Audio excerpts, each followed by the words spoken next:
Bueno, continuamos con Vicente Díaz. Me gustaría comentar contigo, Vicente, la declaración de Jorge Rodríguez. ¿Tú la viste completa? Sí, ¿Qué absolutamente. piensas de esa declaración? Bueno, a mí me da mucha vergüenza con los venezolanos, cómo se les miente descaradamente con cosas de esta naturaleza, con esas afirmaciones. Por ejemplo, el Consejo Nacional Electoral eliminó 600.000 firmas.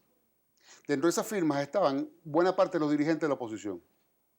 Y entonces el argumento es que eso eran 600.000 firmantes fraudulentos. Tú te puedes imaginar que digan que Enrique Capriles, en la planilla donde firmó Enrique Capriles, con su huella de Enrique Capriles, y los 10 firmantes que allí lo acompañaron, le eliminaron a la planilla por completo, simplemente, bueno, porque la planilla decía Nicolás Maduros Moros, es decir, no decía Maduros, sino que se interpretaba como una, en lugar de una U, una O.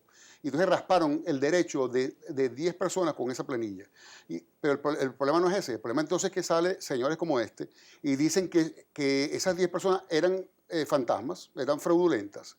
Pero no solamente eso, Vladimir, sino que 1.350.000 personas el CNE aprobó para que fueran a validar. Y el CNE dispuso, en lugar de poner 1.350 máquinas, puso 300. Y 200 de ellas las escondió. Es decir, que realmente estuvieron activas 100 máquinas. Y entonces, bueno, más de 900.000 venezolanos no pudieron validar. Y no pudieron validar porque fueron impedidos de validar. Y entonces sale este señor y dice que, bueno, que ¿dónde estaban? Que esos eran fantasmas, que esos señores no existían. Entonces uno siente vergüenza por la política, por el hecho político en Venezuela, porque la política yo la reivindico y es el arte de resolver civilizadamente los conflictos de poder, porque bueno, antes era con veneno y con golpes palaciegos y con asesinatos tipo Nerón y con guillotinazos tipo la Revolución Francesa, como se resolvían las cosas. Ahora se resuelven con debate, con elecciones y con confrontación en el orden de las ideas y de la política. Sin embargo, el nivel de apreciación de mucha gente sobre los políticos realmente es malo.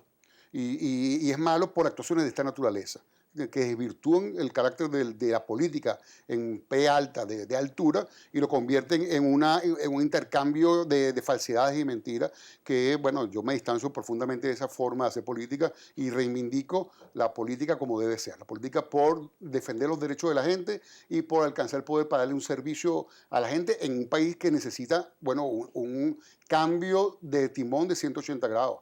Porque Venezuela, de seguir por este estado en que va, vamos a quedar en una situación peor que la que viven los haitianos, que no tienen petróleo, que no tienen agricultura, que no tienen el Orinoco, que no tienen Guri, que no tienen los bosques de Uberito, que no tienen las minas de oro, que no tienen la formación y la capacitación que tienen los venezolanos.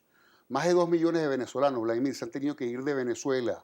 Talento venezolano, profesionales venezolanos, que bueno, son recibidos con las puertas abiertas en diferentes partes del mundo, Vladimir, porque el nivel de talento y competencia técnica que tienen son de primera y han tenido que escaparse de su país porque las condiciones son invivibles para ellos. Aquí en el Instagram dice Briceño Olga, en el CNE quien toma las decisiones no son los rectores, no son las rectoras, es Jorge Rodríguez, Diosdado y Maduro, en sí la cúpula del PSUV. Bueno, la decisión que toma el Consejo Nacional ayer no hace sino avalar afirmaciones de esa naturaleza, porque toma las decisiones justamente que le convienen al partido de gobierno y al revocable, obviamente. Mirka Lagraz, la Mesa de la Unidad no debe aceptar el 20% regional, está en juego el futuro de los venezolanos. Si aceptamos ese 20% regional, más todas las trampas y obstáculos que nos van a seguir poniendo, es posible que se pierda el referéndum y eso no se puede permitir. Yo creo que quiero aclarar una cosa aquí que yo considero que es muy pertinente. Una cosa es ir al referéndum revocatorio y otra cosa es aceptar las condiciones. No es lo mismo, al contrario, todo lo contrario. ¿Por qué yo digo esto? Porque esas condiciones que violan la Constitución son absolutamente inaceptables. Y eso significa que hay que denunciarlas, recurrir ante las instancias nacionales e internacionales, presionar y protestarlas nacional y mundialmente e ir bajo protesta. Pero renunciar al derecho de activar el referéndum revocatorio sería hacerle el juego a la estrategia del gobierno.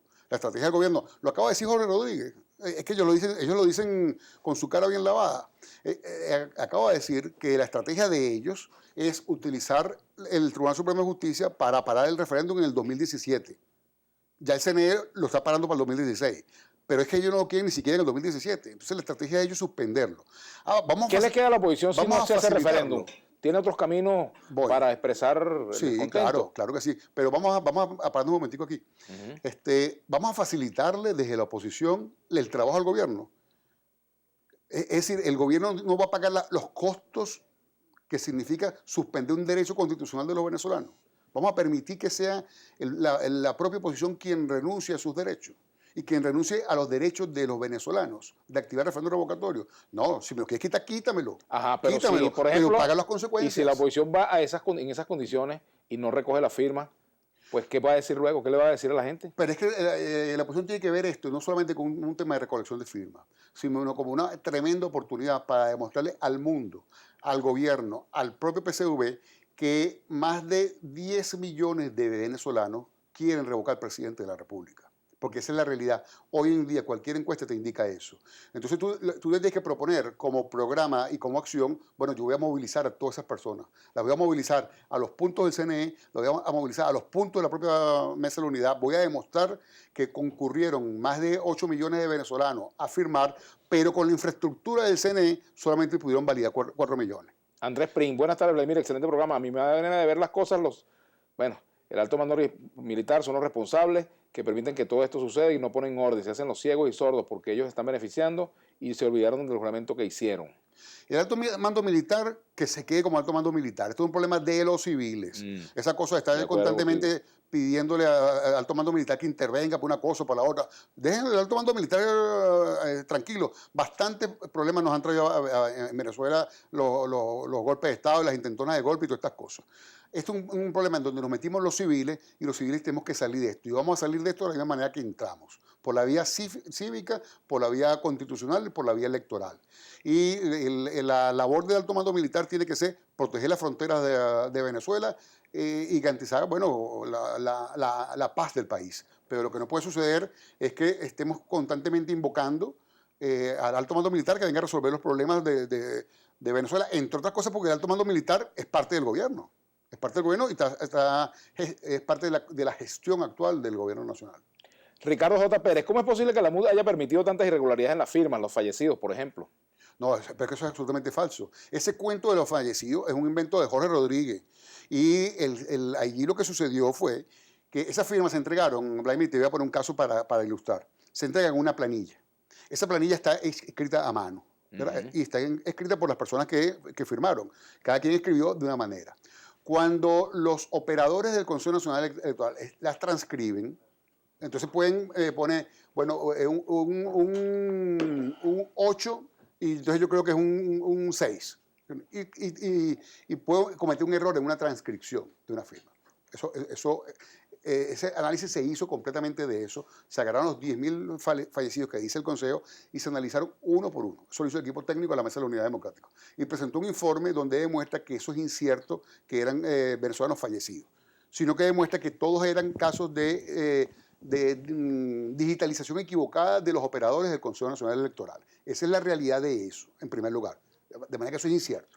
La segunda cosa que tiene que ver con esto, Vladimir, es que suponte tú que fuera verdad. Suponte tú que fuera verdad.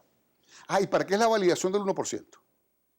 ¿Para qué es la validación del 1%? Si esas personas están fallecidas no pueden ir a poner la huella. Justamente se pone la validación del 1% es para garantizar que quien efectivamente... Para depurar el listado. Que quien efectivamente firmó y tenía el derecho y estaba habilitado, firmara. Entonces, para eso es que se hace la validación. Entonces, no tiene ningún sentido. ¿Tú crees que la oposición va a meter a 10.000 fallecidos allí cuando sabe que después tiene que ir a validar? En teoría se tenía que haber ido a validar 1.850.000 venezolanos que firmaron. Fue el CNE el que decidió habilitar infraestructura nada más para 300.000. Tenemos que hacer la pausa para venir a la parte final del programa, Vicente. Bueno, pero hay un punto que lo dejamos pendiente y es la MUD. ¿Qué va a hacer la MUD? ¿Qué debe hacer la MUD? Los retos y desafíos que tiene por delante ahora. Bueno, le entramos ahora cuando volvamos. No, al regreso. Nuestra etiqueta referendo a la una.